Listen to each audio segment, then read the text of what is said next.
de la fisiología del sistema nervioso parasimpático se conoce como sistema cráneo-sacro, porque el origen de sus fibras preganglionares se inicia en algunos nervios craneales y también en el segmento S2, S3 y S4, ¿no? Por eso se conoce como sistema cráneo-sacro, por el origen de sus fibras preganglionares.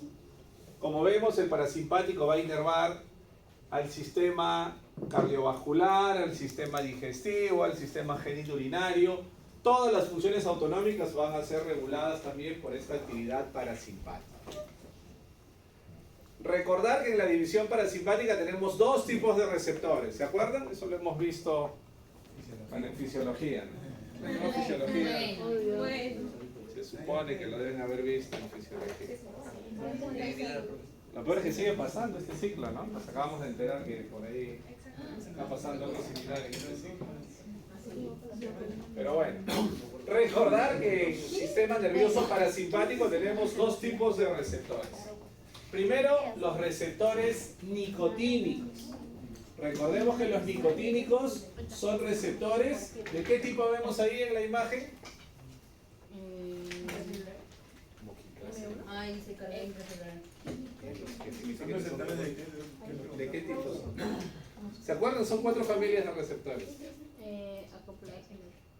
¿Es un receptor acoplado a proteína G? Canal iónico, ¿no? Recordemos que a diferencia de lo que vieron la semana pasada con el doctor Franco, en el sistema nervioso simpático, todos son acoplados a proteína G. Acá no, acá tenemos receptores canal iónico y también acoplados a proteína G. Recordar que el nicotínico, por ejemplo, el nicotínico neuronal, el NN o nicotínico neuronal, ¿dónde se encuentra el nicotínico neuronal? Tiene principalmente 3 ubicaciones, ¿no? Sistema nervioso central, ganglios autonómicos y a nivel también de los ganglios de las glándulas secretoras. ¿Sí?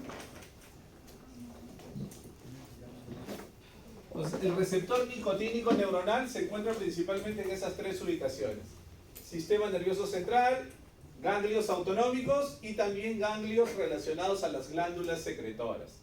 Incluso se encuentra también, ¿se acuerdan?, a nivel de la médula suprarrenal, ¿no? Eso es para el nicotínico neuronal. ¿Se acuerdan qué sucede cuando se estimula el receptor nicotínico neuronal? ¿Qué pasa cuando se estimula? ¿Cuál es el principal neurotransmisor del sistema nervioso parasimpático?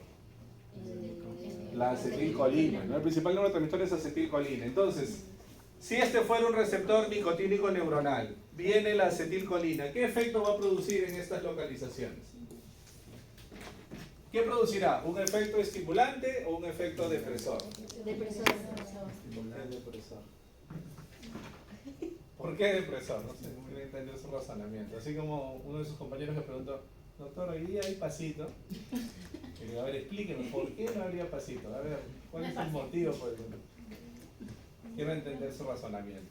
Recuerden que la acetilcolina es un neurotransmisor de tipo estimulante, dependiendo del órgano en el cual se encuentre. Entonces, a nivel del sistema nervioso central y a nivel de los ganglios autonómicos, también en ganglios de glándulas secretoras, recordemos que produce un potencial postsináptico de tipo excitatorio, ¿sí?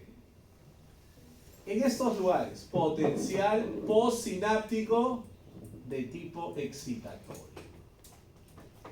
En fase inicial. Siguen los 3 lugares: potencial postsináptico de tipo excitatorio en fase inicial. Y a nivel de la médula suprarrenal, lo que produce es aumenta la liberación de catecolaminas. Así es. Aumenta la liberación de catecolaminas. Recordemos que a nivel de la glándula suprarrenal, específicamente en la médula, se forma adrenalina y noradrenalina, ¿no?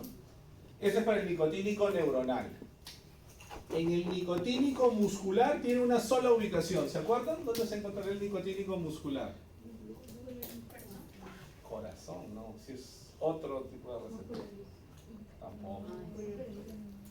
¿Qué músculo nos queda? ¿Músculo cardíaco, músculo liso? ¿Qué músculo nos queda? Esquelético. Músculo esquelético. ¿No se acuerdan? El nicotínico. ¿Cómo? El nicotínico muscular se encuentra en la unión neuromuscular, en la placa motora terminal, en la unión neuromuscular. Obviamente, la estimulación de este receptor nicotínico muscular, ¿qué va a causar? Contracción del músculo esquelético. Produce contracción del músculo esquelético. Entonces, eso es lo que corresponde a los receptores nicotínicos.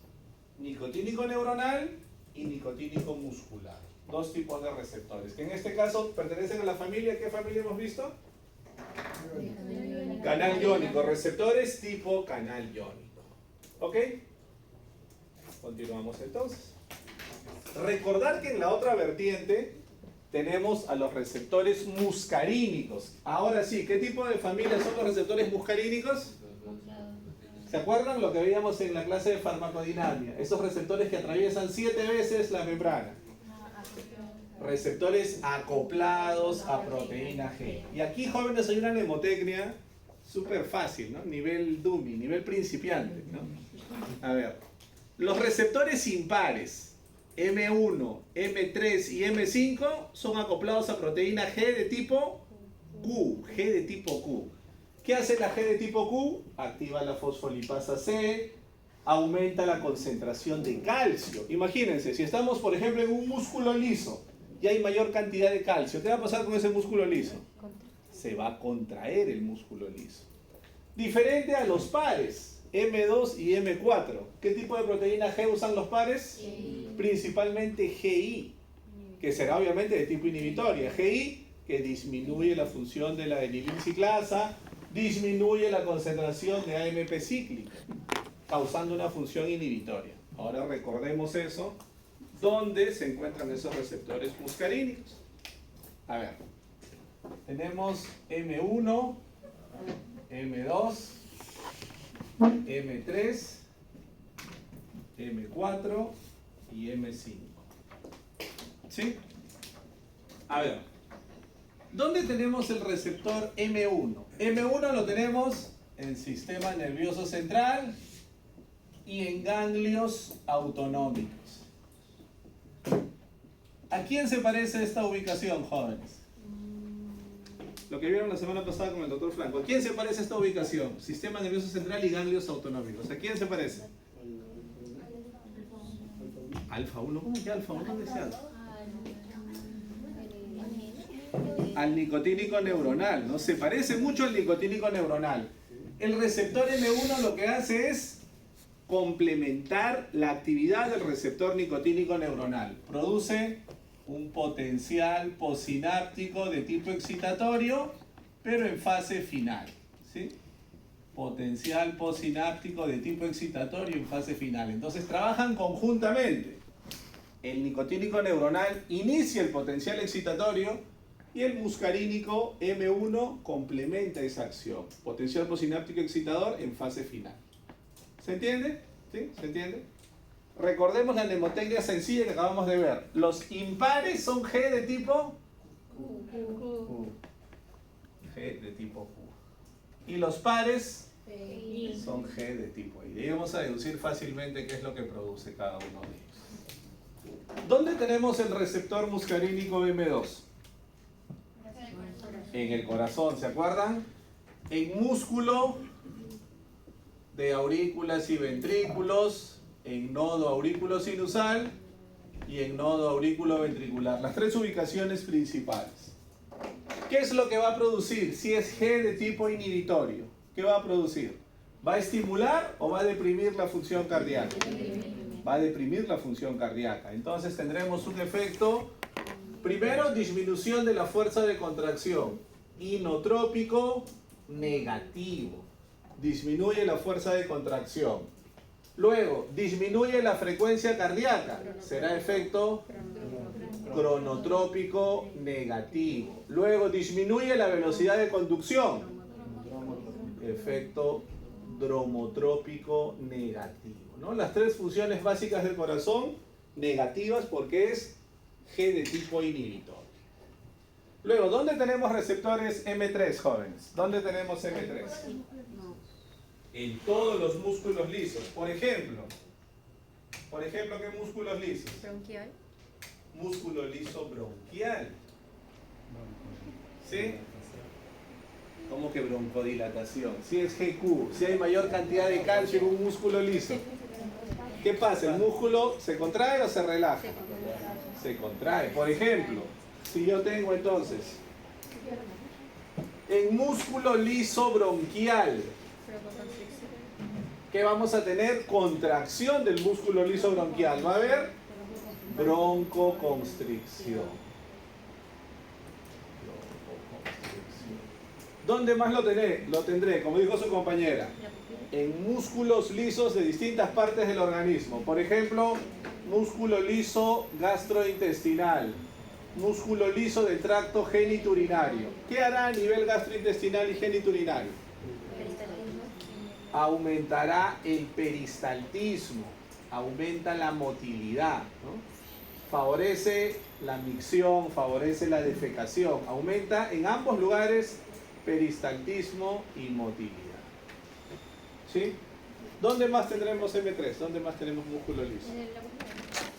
¿Cómo se llama esa ubicación? No, radial era el que tenía alfa 1. Músculo circular o músculo esfínter de la pupila. ¿Sí? Músculo circular de la pupila o esfínter de la pupila. Causa contracción, ¿será? Miosis. Va a causar miosis. Son muchas ubicaciones, vamos a ponerlas por acá ya para que no se superpongan. Acá, por ejemplo. Por ejemplo, lo tenemos en músculo liso uterino. ¿Qué causará a nivel del músculo liso uterino? Obviamente, contracción del músculo liso uterino. Eso se conoce como efecto oxitóxico. ¿Sí? Oxitóxico porque imita un poco la acción de la oxitocina. Por eso se llama efecto oxitóxico. Contrae el músculo liso uterino. ¿Dónde más tendremos receptor M3? ¿Dónde más hay músculo liso? En músculo liso de glándulas secretoras. ¿Sí? ¿Qué hará en el músculo liso de las glándulas secretoras? ¿Aumenta o disminuye la secreción? Si es GQ. Aumenta, obviamente. Aumenta las secreciones. Por ejemplo, si es una secreción salival, ¿cómo se llama el exceso de secreción salival? Cialorrea. Si fuera una glándula sudorípara, ¿cómo se llama el exceso de sudoración? Cochino. Diaforesis, ¿no? Diaforesis. Aumenta las secreciones. Ojo, en todos los niveles. También aumenta las secreciones digestivas, las secreciones respiratorias, aumenta las secreciones lacrimales. ¿Sí? Y también, no sé si ustedes conocen, bueno, no sé si habrán visto en anatomía de forma tan específica, hay un conducto que se llama conducto de Schlemm. Un nombre bien peculiar. El conducto de Schlemm, conducto de Schlemm. El conducto de Schlemm se encarga de drenar el humor acuoso desde la cámara posterior del ojo. Drena el humor acuoso, disminuyendo la presión intraocular. ¿Qué es lo que hace? Favorece el drenaje de humor acuoso. ¿Sí? Drenaje de humor acuoso. Lo que contribuye a disminuir la presión intraocular. Por eso es que algunos fármacos que actúan a este nivel se usan para el tratamiento del glaucoma, porque disminuyen la presión intraocular. ¿Sí? ¿Se entendió? Son las principales ubicaciones. ¿Cuál tiene más ubicaciones? M3, obviamente M3. M4 y M5 lo tenemos en sistema nervioso central. Sistema nervioso central. Cada uno con efectos particulares, ¿no? Se ha visto que algunos fármacos todavía en etapa experimental que estimulan el receptor M4 pueden producir analgesia. Todavía en etapa experimental. No hay fármacos específicos que inhiban solo M4. y algunos fármacos que inhiben, que más bien actúan a nivel del receptor M5, favorecen la actividad cognitiva, ¿sí? Aprendizaje, por ejemplo, promueven el aprendizaje, la actividad cognitiva, actuando en estos receptores, ¿no? M4 para el caso de la analgesia y M5 para favorecer la actividad cognitiva. Entonces, recordando un poco esto, va a ser más fácil que entendamos dónde actúa cada receptor y qué efecto va a producir. A ver, tenemos agonistas colinérgicos de dos tipos, de acción directa y de acción indirecta. Los agonistas colinérgicos directos, como su nombre indica, son aquellos que van a ir y se van a unir directamente con los receptores. Sobre todo receptores muscarínicos. Ojo con eso, los agonistas colinérgicos directos son fármacos que van a ir y se van a unir sobre todo a receptores muscarínicos. Los agonistas colinérgicos directos usualmente no tienen efecto sobre receptores nicotínicos. Su acción directa la ejercen sobre receptores muscarínicos. Y luego tenemos los agonistas colinérgicos de acción indirecta, que son aquellos que van a inhibir a la enzima acetilcolinesterasa. Inhiben a la enzima acetilcolinesterasa, permitiendo que se acumule la acetilcolina y estimule de forma repetida los receptores. ¿Sí? Esa es la principal diferencia entre directos e indirectos. Que los directos van directamente a los receptores. ¿A qué tipo de receptores? A los receptores muscarínicos. En cambio, los indirectos inhiben a la enzima acetilcolinesterasa, permitiendo que se acumule la acetilcolina y puedan estimular, ahí sí, los indirectos estimulan nicotínicos y también estimulan muscarínicos. Cuando administramos un fármaco colinérgico de acción indirecta, vamos a tener los dos tipos de efectos, nicotínicos y muscarínicos. A su vez, según el tipo de unión que establezca el fármaco con la enzima acetilcolinesterasa, esta unión puede ser de tipo reversible o de tipo irreversible. ¿Sí? Vamos a ver entonces algunos representantes en orden, empezando por los de acción directa. A ver, como decíamos, los colinérgicos directos van a estimular directamente a los receptores. Se unen al receptor y promueven la activación de ese mecanismo de transducción intracelular. Van a estimular sobre todo a los receptores muscarínicos. Usualmente la mayoría de ellos no tiene selectividad. ¿Qué significa? Que puede estimular M1, M2, M3, incluso M4 y M5 si tienen la capacidad de atravesar la barrera hematoencefálica. La mayoría de agonistas colinérgicos directos no tienen selectividad, estimulan a todos los receptores muscarínicos. Van a imitar la acción de la acetilcolina, es decir, se unen a estos receptores y producen la activación de estos receptores, produciendo todos los efectos que hemos mencionado, todos los efectos que hemos recordado hace un momento.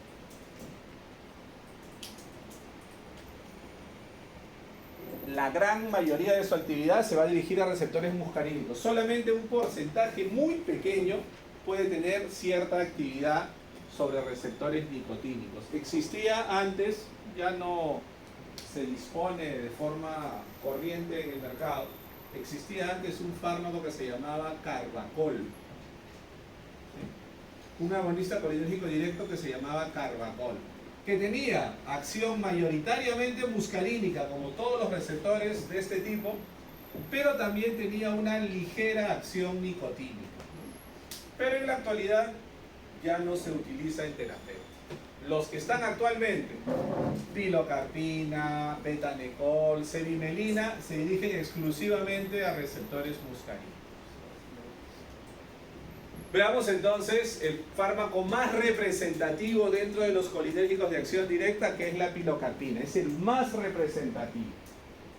Ojo que hay pilocarpina para vía oral, un poco rara, pero existe en algunos países. Y la más importante, la que más se utiliza, la pilocarpina para vía oftálmica, para presentación tópica, vía oftálmica. Sí, la pilocarpina, como vimos ahora en un artículo, creo que en el primer grupo, viene en presentaciones de 1% y de 2%. Incluso hay algunas presentaciones del 4%. ¿Ok? ¿Qué hace la pilocarpina? Produce contracción del músculo esfínter del iris, va a causar miosis. Y lo más importante, lo que les decíamos acá, ¿no? Promueve la actividad del conducto de Schlemm. El conducto de Schlemm va a favorecer el drenaje de humor acuoso, el drenaje desde la cámara posterior del ojo. Al generar drenaje del humor acuoso, disminuye la presión intraocular. Es por eso que va a ser útil en el tratamiento del glaucoma, ¿no? Todos saben que el glaucoma es la elevación de la presión intraocular, ¿sí? Entonces, la pilocarpina va a ser útil para el tratamiento del glaucoma. Puede producir efectos sistémicos, aunque con la vía oftálmica es poco frecuente, es un efecto adverso bastante raro. Pero imagínense ustedes, ¿qué pasaría si a mi paciente yo le doy pilocarpina pero por vía oral? ¿Qué pasaría si a mi paciente le doy pilocarpina por vía oral? ¿Podré conseguir que le baje la presión intraocular? Probablemente. Pero ¿qué otros efectos tendría si le doy pilocarpina por vía oral? ¿Qué efectos tendría?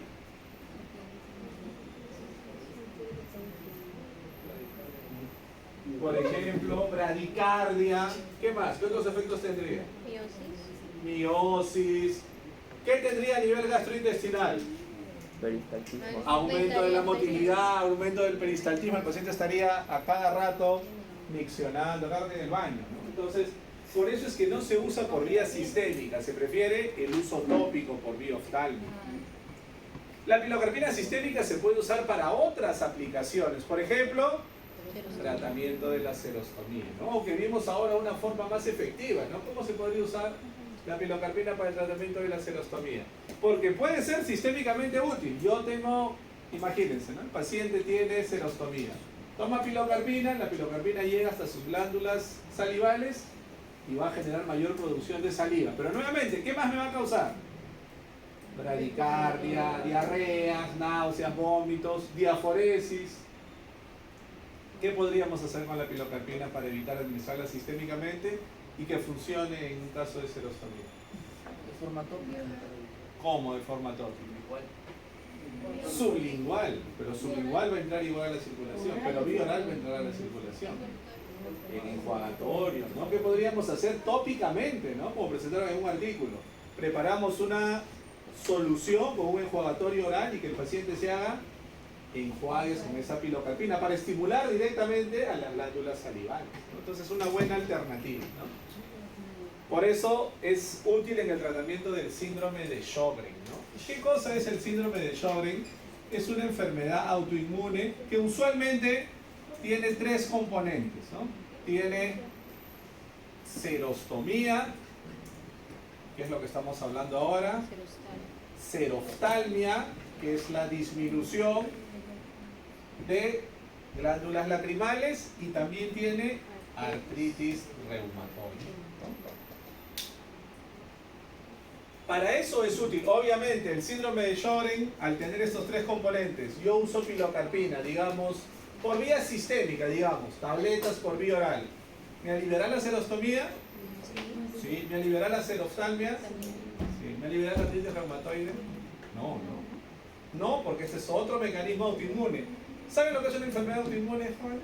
Más o menos. ¿Qué es una enfermedad autoinmune? Que el mismo organismo del paciente produce un anticuerpo contra algún componente o algunos componentes de su organismo, ¿no? Aquí ataca las glándulas salivales, las glándulas lacrimales y las articulaciones, causando inflamación, ¿no? Entonces, para eso se utiliza, ¿no? Obviamente, ¿dónde habrá más riesgo de efectos adversos? Si uso pilocarpina oftálmica o si uso pilocarpina por vía oral. Obviamente por vía oral hay mayor cantidad de efectos adversos a nivel sistémico. Ojo que en la vía oftálmica también se presenta, pero es menos frecuente. ¿No les ha pasado alguna vez, jóvenes? No sé si alguna vez se han colocado unas gotas oftálmicas y a veces nos recomiendan, ¿no? Estar con la cabeza levantada, recostados, por lo menos 3 a 5 minutos. ¿Y no les ha pasado que cuando se levantan sienten como un sabor desagradable por la orofaringe? Sí, ¿no? Porque por el conducto nasolacrimal un poco se va a la rinofaringe, a la orofaringe y un poquito lo deglutimos. Por eso es que incluso por vía oftálmica pueden aparecer efectos adversos, pero es poco frecuente, ¿no? Es poco frecuente. Aquí tenemos una pequeña lista de todos los usos que se le puede dar a las opciones terapéuticas para el tratamiento de la xerostomía, ¿no? Por ejemplo, la pilocarpina sirve para xerostomía causada por radioterapia de cabeza y cuello, para síndrome de Sjögren, para xerostomía inducida por fármacos. Hay muchísimos fármacos que pueden causar xerostomía, ¿no? Por ejemplo, algunos antidepresivos causan xerostomía. Por ejemplo, la sertralina causa xerostomía. La fluoxetina también causa xerostomía. También algunos fármacos antipsicóticos también causan xerostomía. El haloperidol causa mucha xerostomía. La olanzapina también causa xerostomía. ¿Qué otros fármacos creen, jóvenes, que pueden, de los que hemos visto a ver en el curso, qué fármacos creen que pueden causar xerostomía?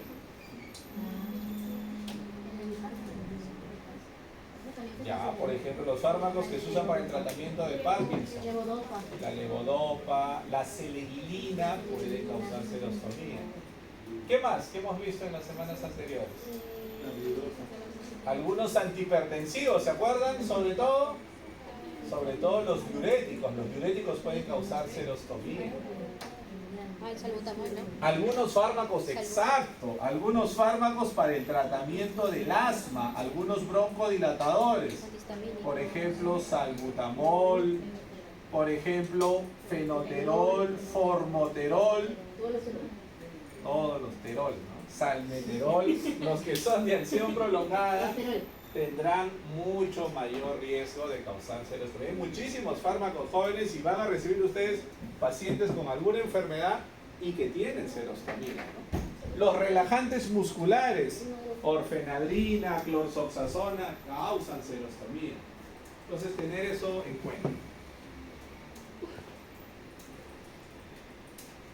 Acá nos hablan un poquito de eso, ¿no? Algunos fármacos cialobobos significa que incrementa la producción de saliva, ¿no? Hay muchos fármacos cialobobos que se administran por vía sistémica, por ejemplo la pilocarpina.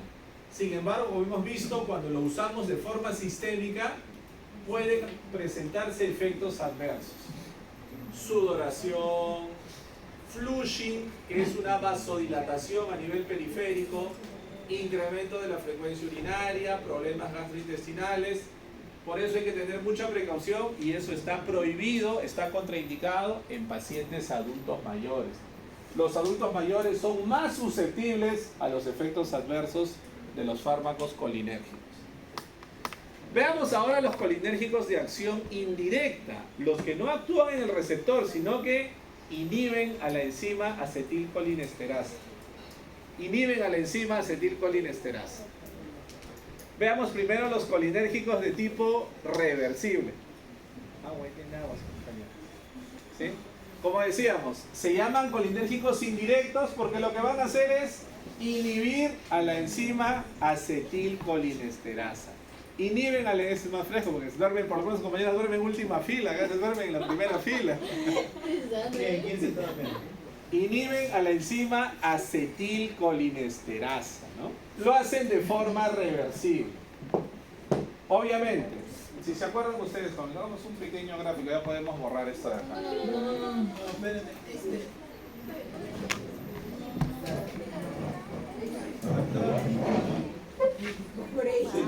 Acá.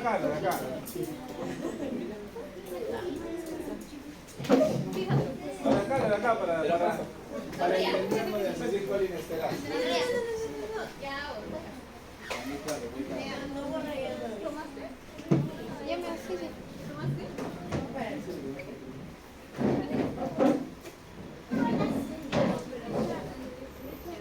Solo para entender esto, jóvenes. A ver, jóvenes, para entenderlos,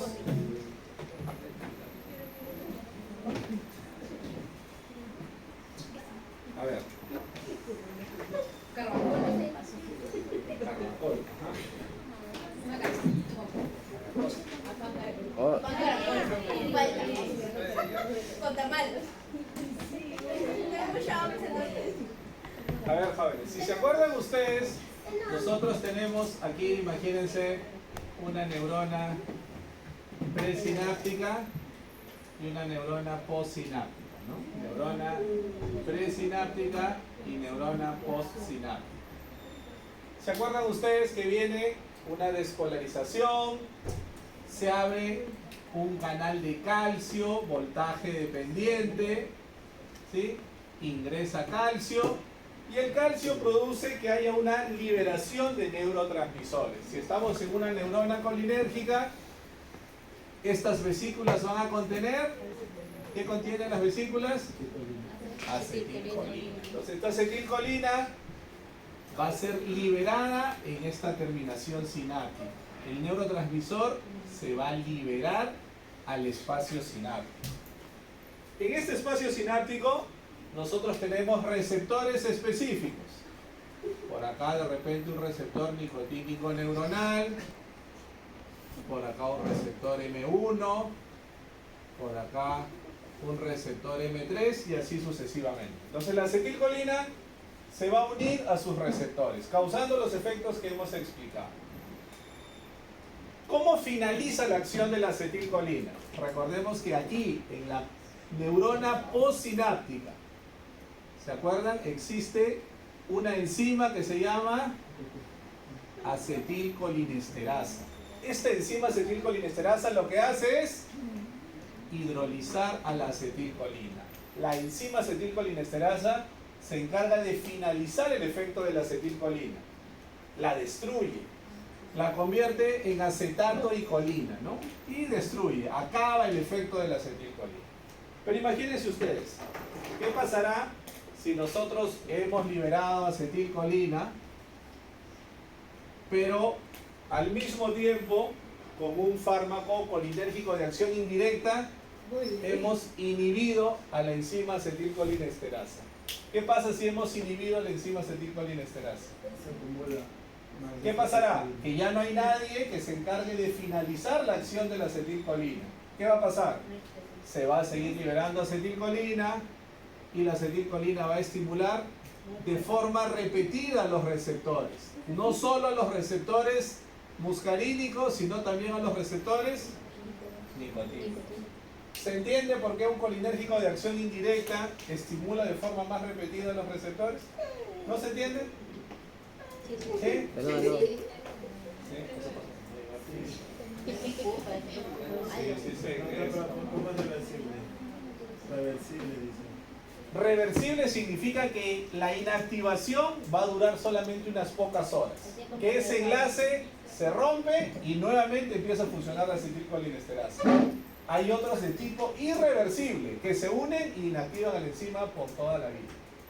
¿Sí? Avanzamos, luego lo volvemos a revisar con más calma. ¿Sí? Si no, no nos alcanza el tiempo, Juan. A ver. Ahí está. Entonces, uno de estos fármacos que inhibe a la enzima acetilcolinesterasa de manera reversible es la neostigmina. La neostigmina va a actuar a nivel del sistema nervioso central, también va a actuar a nivel de los ganglios y sobre todo en la placa motora neuromuscular. La neostigmina va a ser útil para otro tipo de enfermedad autoinmune que se llama miastenia gravis, ¿sí? La miastenia gravis es una enfermedad autoinmune en la cual el organismo del paciente produce anticuerpos contra el receptor nicotínico muscular, destruye al receptor nicotínico muscular del paciente. ¿Qué pasará, jóvenes, si se producen anticuerpos con el receptor nicotínico muscular? ¿Se acuerdan qué hacía el receptor nicotínico muscular? Producía contracción del músculo esquelético, contracción, que nosotros podamos levantar algo, que podamos caminar. Imagínense si se bloquea el receptor, se destruye el receptor nicotínico muscular. ¿Cuál será la principal manifestación de la miastenia gravis? Rigidez. Si yo rompo el balance, contracción, relajación, ya no hay contracción, ¿qué cosa predomina? Relajación. Hay pérdida del tono muscular. Ese paciente va a tener muchas dificultades en un momento para poder hacer actividades comunes, agarrar, comer, en algún momento dificultades para caminar o incluso hasta para deglutir, ¿no? La deglución es una actividad voluntaria. Entonces, para esos casos de miastenia gravis nos sirve esta neostigmina, ¿sí? También puede ser útil para pacientes con retención urinaria, pero es un uso que ya está casi descontinuado. Existen otros agentes colinérgicos indirectos de tipo reversible más modernos, ¿no? Que tienen menos efectos adversos. Y tenemos ahí a la piridostigmina, que también es útil para casos de miastenia gravis. La ventaja de la piridostigmina es que se va a emplear menos veces al día, se va a utilizar menos veces al día y en general va a tener menos efectos adversos que la neostigmina. Asimismo, antes de pasar a los indirectos, asimismo, ¿se acuerdan? Veíamos un fármaco relacionado a este grupo que se utilizaba en el tratamiento del Alzheimer. ¿Se acuerdan? ¿Cómo se llamaba? Uno similar, un nombrecito similar. Que también inhibe a la enzima acetilcolinesterasa, pero lo hace específicamente en el sistema nervioso central. Rivastigmina, ¿no? La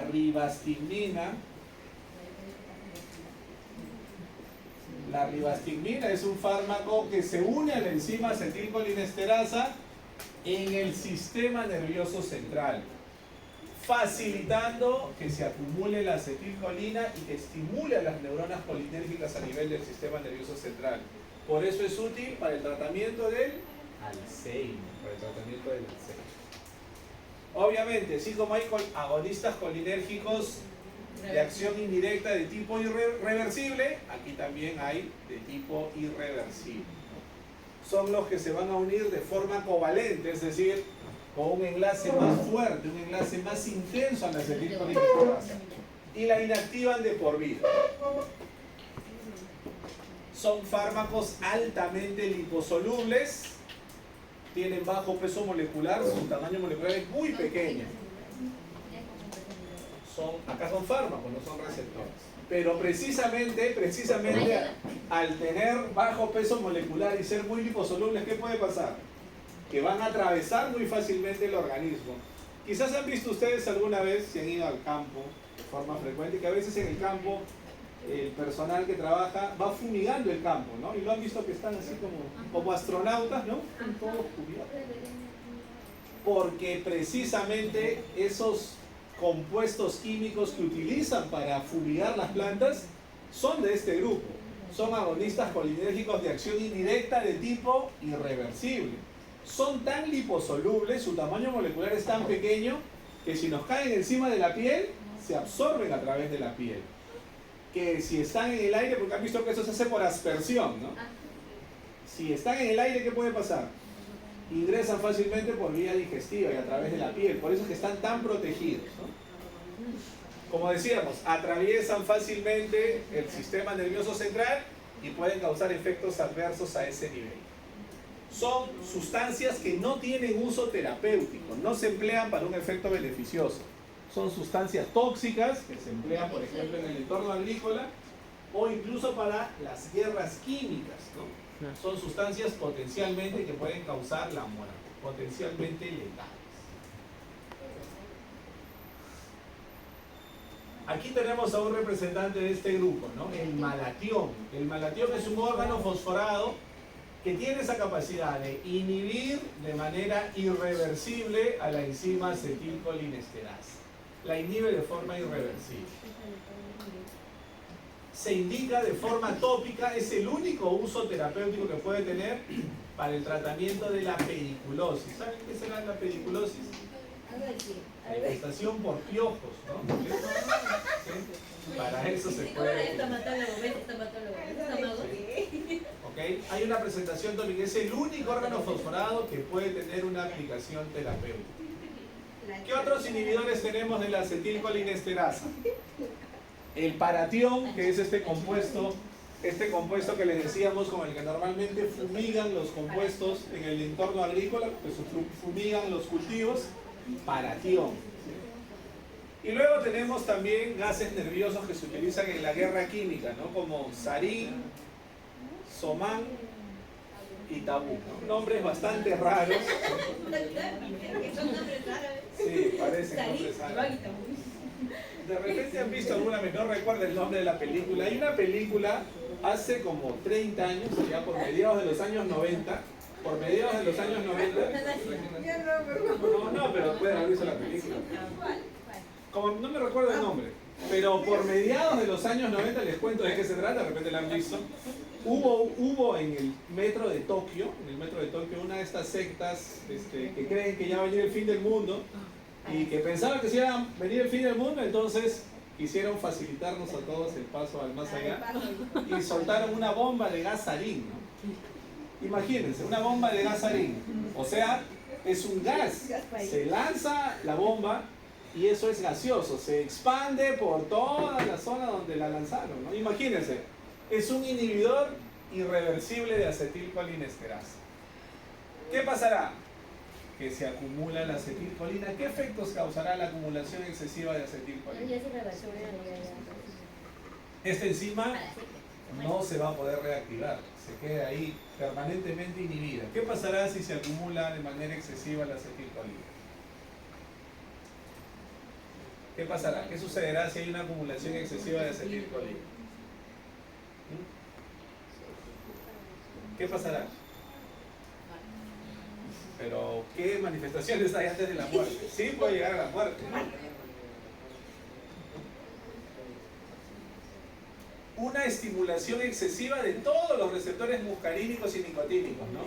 Esa estimulación persistente de los receptores muscarínicos y nicotínicos recibe el nombre de tormenta colinérgica.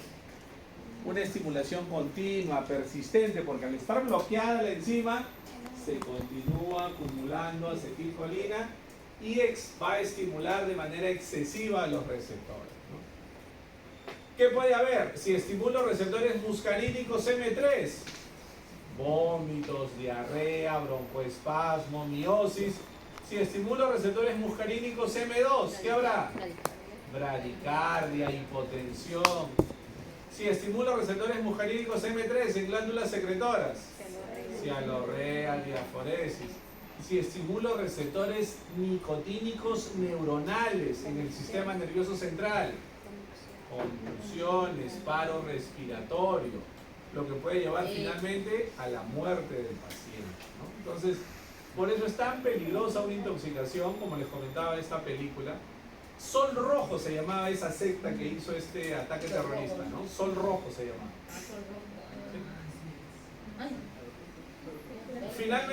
Finalmente, jóvenes, veamos ahora los antagonistas colinérgicos, es decir, los fármacos que van a bloquear a estos receptores. Van a bloquear a estos receptores. Obviamente van a actuar principalmente bloqueando receptores muscarínicos. Los antagonistas colinérgicos se van a dirigir como antagonistas de tipo competitivo de los receptores muscarínicos. No tienen actividad sobre receptores nicotínicos. No poseen actividad sobre receptores nicotínicos. Se van a dirigir esencialmente a bloquear receptores muscarínicos. ¿Qué usos terapéuticos tendrán? ¿Para qué se van a emplear los antagonistas colinérgicos? ¿Para qué se van a emplear? Primero, para trastornos de hipermotilidad gastrointestinal. Imagínense que tengamos lo que comúnmente se conoce como un cólico digestivo, correcto, que tengamos un exceso de contracción del músculo liso gastrointestinal, genitourinario, ¿no? Vómitos, diarreas, dolor persistente. ¿Qué es lo que tendríamos que hacer para aliviar ese cuadro? Bloquear receptores M3. Por eso se usa para trastornos de hipermotilidad gastrointestinal. También pueden usarse como coadyuvantes en la anestesia general y para el tratamiento de intoxicación por órganos fosforados, como hemos visto hace un momento. Para el tratamiento de una intoxicación por paratión, por malatión, por gas sarín, se pueden usar los antagonistas colinérgicos. Sobre todo la atropina, que vamos a ver ahora, la atropina. Y también se pueden usar para el examen oftalmológico. Un antagonista colinérgico, jóvenes, ¿qué cosa hará a nivel ocular? Midriasis, ¿no? Va a producir midriasis, una midriasis muy marcada, muy persistente. Veamos al más representativo, que es la atropina. El antagonista colinérgico más representativo es la atropina. La atropina bloquea todos los receptores muscarínicos, sin excepción. Todos los muscarínicos, M1, M2, M3, M4 y M5. Todos los muscarínicos sin excepción. No tiene ninguna actividad sobre receptores nicotínicos. Solamente bloquea a receptores muscarínicos. Obviamente, ¿no? Obviamente, si yo sé que el receptor muscarínico M2 causa bradicardia, ¿qué pasa si yo bloqueo el M2? Habrá taquicardia. Si yo sé que el muscarínico M3 aumenta la secreción salival, ¿qué pasa si yo bloqueo el muscarínico M3 en glándulas salivales? ¿Qué habría? Serostomía, disminuye la producción salival, ¿no? Todo lo opuesto a lo que hemos visto. Obviamente, si yo sé que el muscarínico M3 también aumenta la motilidad y el peristaltismo gastrointestinal, acá disminuye la motilidad, el peristaltismo gastrointestinal. Puede generar también retención urinaria al disminuir la motilidad del tracto genitourinario y produce asimismo una midriasis prolongada, ¿sí? Cuando se administra atropina para una intoxicación, ¿no? Hay un término particular que se dice que se debe administrar atropina hasta la atropinización del paciente, ¿no? Es un término peculiar, hasta la atropinización del paciente. ¿Qué significa eso? Que presente taquicardia y que presente midriasis. Esos son los dos efectos que se buscan. Cuando se dice que el paciente está atropinizado, cuando ya hay taquicardia, una frecuencia cardíaca más de 100 latidos por minuto, y cuando hay midriasis, una midriasis persistente. Obviamente, ¿qué efectos adversos puede tener la atropina? Ya irse al otro extremo, causar una sequedad excesiva de membranas mucosas, incapacidad para miccionar, visión borrosa. ¿Alguna vez les han hecho, jóvenes? De repente no, porque son muy jóvenes. ¿Les han hecho alguna vez un examen de fondo de ojo? ¿Sí? ¿Sí? ¿Y cómo ve uno cuando le hacen examen de fondo de ojo? ¿Cómo ve? Borroso. Sobre todo la visión cercana se ve un poco borrosa, ¿no? De lejos más o menos, de cerca se ve muy borroso, ¿no? Eso puede causar por la midriasis prolongada, ¿no? Y puede incluso incrementar la presión intraocular como efecto adverso, ¿sí? Como efecto adverso. ¿Para qué se usará la atropina? Por ejemplo, para el tratamiento de algunas arritmias. No es necesario aprender la dosis, ojo, no es necesario aprender la dosis.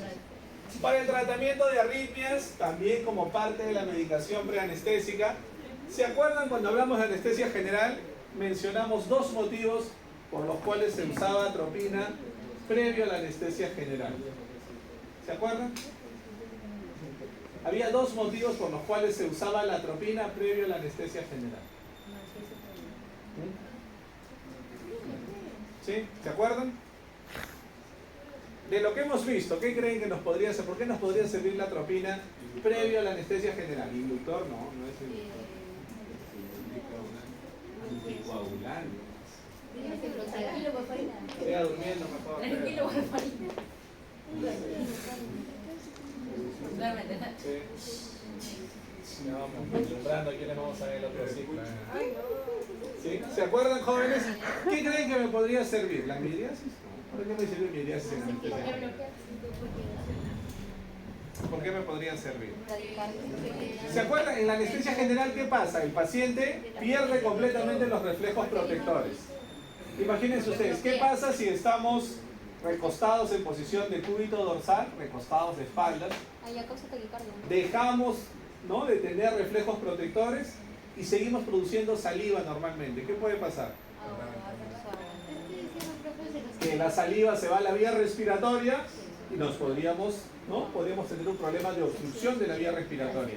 Por eso me sirve la atropina, porque disminuye las secreciones. Número 1. Y número 2, ¿qué pasa en el último nivel de anestesia general? ¿Qué pasa con la función cardiovascular? Disminuye. Hay hipotensión, bradicardia. ¿Qué pasa si hay una hipotensión y una bradicardia muy marcada? Que puede haber un paro cardíaco. Para eso me sirve la atropina, porque la atropina aumenta la frecuencia cardíaca, Y también como antídoto, decíamos, ¿no? Cuando tenemos una intoxicación por órganos fosforados, por fármacos colinérgicos en general, ¿no? Para eso también nos sirve la atropina. También tenemos a la escopolamina. La escopolamina tiene un nombre químico más largo. Es el N-butilbromuro, ¿sí? N-butilbromuro de iosina. ¿Sí? ¿Han escuchado, quizás alguna vez, jóvenes, un nombre comercial que es buscapina? ¿Sí? O Clidan compuesto? Son derivados de este N-butilbromuro de iosina o escopolamina. ¿Sí? Suena raro. Sí, muy bien. Entonces, su perfil farmacocinético es muy parecido al de la atropina, con la diferencia que esta escopolamina no va a poder atravesar tan fácilmente lo que corresponde al sistema nervioso central. ¿Para qué es útil escopolamina? Primero, para el tratamiento de problemas a nivel digestivo, en el tracto gastrointestinal, para casos de espasmos de las vías biliares, también para casos de cinetosis, que es una enfermedad que se relaciona con el movimiento, ¿no? El paciente, por ejemplo, se sube a un bus de transporte público y entre tanto acelerada y frenada le da vértigos, mareos, ¿no? Eso se llama cinetosis. Y también para el tratamiento de la dismenorrea. ¿Qué es dismenorrea, jóvenes? ¿Qué es dismenorrea? Ajá, el dolor por cólicos menstruales. ¿Por qué causa dolor cuando una señorita está con su periodo? ¿Por qué esto causa dolor? Porque el endometrio Porque se desprende el endometrio, ya, pero un poquito más selectivamente. ¿Qué es lo que pasa? Que se produce una reacción inflamatoria, ¿no? Las prostaglandinas van a causar contracción del músculo liso uterino. Causan contracción. ¿Qué hacemos con esto? Bloqueamos al músculo liso uterino. ¿Se acuerdan? Yo bloqueo el músculo liso uterino. Ya no se contrae y por lo tanto ya no hay dolor, ¿no? Por eso se usa para el tratamiento de dismenorrea de moderada a severa. También se usa como espasmolítico para problemas digestivos. La dosis no es necesario aprenderla, ¿no? 10 miligramos cada 6 o cada 8 horas, ¿no? Hay muchas presentaciones, seguro han visto, que dice buscapina compuesta o Clidan compuesto, ¿no? Que viene asociado con paracetamol, porque obviamente la contracción del músculo liso causa dolor.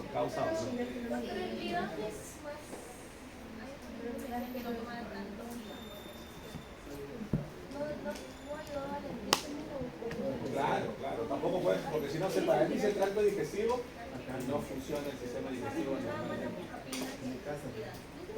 Casi lo mismo.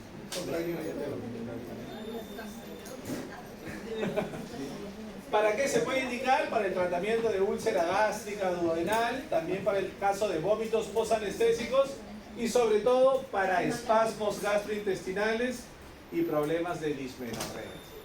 Finalmente, el último fármaco, jóvenes, es un fármaco inhalatorio, porque los que hemos visto, atropina y escopolamina, hay por vía oral y por vía inyectable. En cambio, el bromuro de ipratropio es un fármaco disponible para vía inhalatoria. Está disponible para vía inhalatoria. Obviamente, a ver, es bien fácil de entender, ¿no? Si decíamos que el receptor muscarínico M3 causa broncoconstricción, el muscarínico M3, Yo bloqueo el muscarínico M3. ¿Qué efecto voy a tener? Broncodilatación. ¿Para qué enfermedad se usará el bromuro de ipratropio? Para pacientes con asma bronquial. Se utiliza este bromuro de ipratropio, ¿no? Además de ese efecto de relajar el músculo liso bronquial, el bromuro de ipratropio también inhibe la liberación de histamina y leucotrienos desde los mastocitos. El paciente con asma va a tener mayor liberación de histamina y leucotrienos y eso contribuye a causar mayor broncoconstricción. Entonces, ¿qué hace el bromuro de ipratropio? Disminuye la liberación de histamina y leucotrienos desde los mastocitos.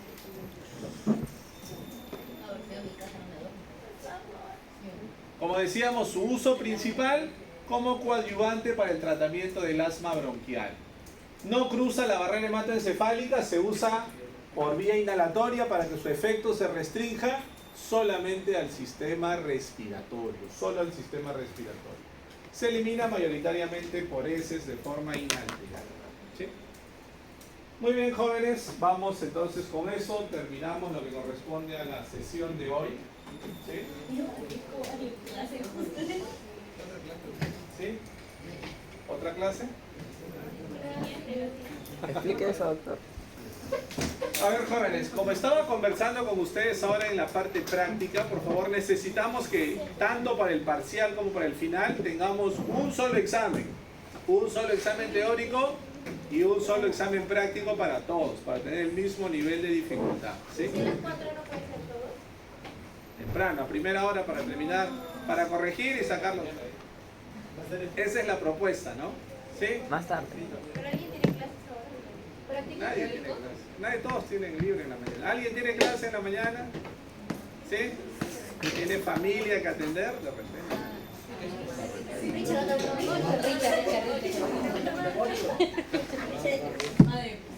¿Sí? Nos vemos, jóvenes, con los que son del turno de las 7. Empezamos a las 7 en punto el examen. Empezamos a las 7. Con los que son del siguiente turno podemos empezar a las 7:30 o a las 8 a más tardar. La idea es, no, en el laboratorio. La idea es tener, tampoco entramos, obviamente todos no entramos en el laboratorio. Tiene que ser temprano para tomarles luego el examen práctico. No va a ser como ahora porque estamos todos juntos, se va a demorar más tiempo. Para que antes de la 1 tengamos ya todos nuestros La notas. clase es a las 8:40. ¿Cómo? La clase es a las 8:40. Perdón, tiene razón Pedro, sí. Muchas gracias. Tiene razón, no es a las 7, claro. Sí, tiene razón. Nosotros tenemos acá, bueno, yo tengo acá desde el año 2010, tengo 15 años de docente y es el primer año que no tenemos clase a las 7. Por eso tenemos ya que en la mente que es, claro, tiene razón, pero no a las 7 porque nuestro turno no es a las 7. Sí habría que venir todos, por favor, a las 8:40 que empezamos. Todos, sí, todos. Los mezclamos aleatoriamente y damos el examen en 2 grupos. Pero te va a dar teórico y práctico. En el laboratorio van a ser los dos. Teórico primero, que es escrito,